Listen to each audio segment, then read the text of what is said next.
இங்க இருந்தா தானே உழுது. தன் தாயை அவமதித்ததை அறிந்த வீரன் சாட்டையை சுழட்டினான். நேர்ல கேட்க துப்பில்ல, சாட்டையை சுழட்டானா சாட்டைய. அம்மா என் ரூம்ல தான் யாரோ இருக்கிறாங்க. நீ வந்து யாருன்னு பாருமா. தட்டி கேட்பதே தீர்வையான முடிவு செய்தான் வீரன்னு. வீரனா? யார் வீரன்? அம்மா அவன் என்னதாம்மா சொல்றான் வீரன்னு.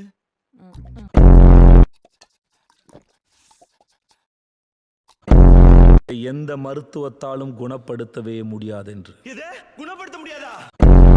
குணப்படுத்த முடியாதாமா?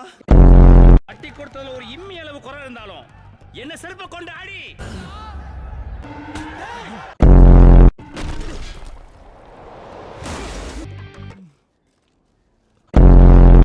வீரன் ஆளோட ஜாலியா இருந்தா அவனுக்கு ஒரு புதையல் கிடைச்சது. அப்பெல்லாம் கதை சொன்னா குறைஞ்சா போயிடுவா. ஊர்ல நான் ஒருத்தன் தான் இழிச்சா வாங்கி கிடைச்சுனா அவனுக்கு. எங்க போகணும்?